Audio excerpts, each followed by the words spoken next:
been thinking about this week, and has it been easy kind of not to think about it after what happened last year? Well, I think definitely during the summer, like it's everyone is in mind, but as soon as the season started, we had to take it one game at a time. Even though it's kind of weird at this point because when we played Georgia, we actually did have to watch a lot of their film just to get a read on them. So it's almost been very helpful for us that we basically had 3 weeks to prepare for them, because even though we were preparing for Georgia, it's still the same scheme and everything. How helpful will it be to have played in that atmosphere in Sanford Stadium to open the season for some of the guys that hadn't experienced a place like Doak Campbell? It was definitely a big deal, especially for, we got a lot of freshmen with the receivers and Deshaun. It's just speaking on the offensive side. It's kind of like you get that first chill out the way, especially since it was an away game and it was a big game. This will be no different, but they've already lived the atmosphere now. What you guys do this week, was it more about fundamentals? Was it more about breaking down Florida State? Was it a little bit of both?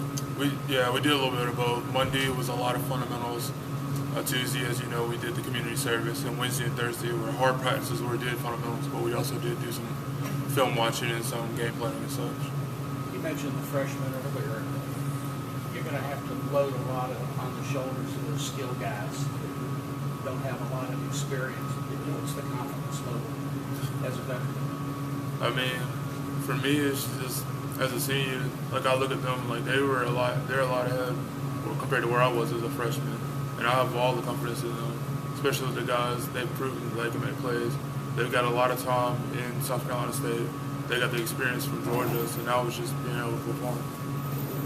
How important is it to establish a running game, maybe keep their offense off the field as much as possible, maybe sustain some drives, and try to limit how many times Clemson has? That's a big deal for us. I know y'all have heard the same thing from Coach Morris, is that we all every week we have a goal, a rushing goal that we need to reach, because that rushing goal for us, that can be the difference between winning and losing as a team. Did you watch any college football this past weekend? I watched a little bit, but not much. One of the takeaways from that South Carolina-Georgia game was South Carolina's offensive line probably won that game. Can you take anything from something like that, especially going on the road trying to upset somebody? I mean, really, it's just like everyone else in the country and everyone at their own position. You want to be the best, and it's not like, from what I watched, yeah, they were on a roll, and that's essentially where we want to be. Like, you got to understand that we want to compete just like everyone else, but we got to also understand that we got to better ourselves. We can't just be looking at someone else and saying, man, I wish we could be like them. Like, we got to work to it. They're the #1 team in the country. They've won 18 games in a row. They get the Heisman Trophy winner at quarterback. You're playing at their place. Is this David versus Goliath in your mind? I think, as far as the media is concerned, it is. I mean, everyone's picking us to lose, but that's kind of, I don't think we've been picked to win against them for like 6 or 7 years now.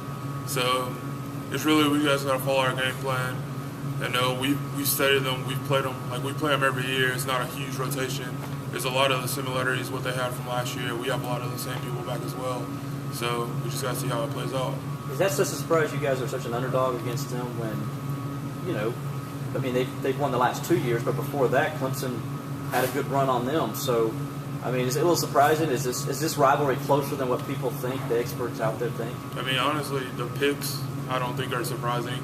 I don't think anyone was going in thinking like, oh, someone's going to pick us to get an upset here. So as far as that, like, that was a given. I felt like everyone knew, like, oh, we're going to be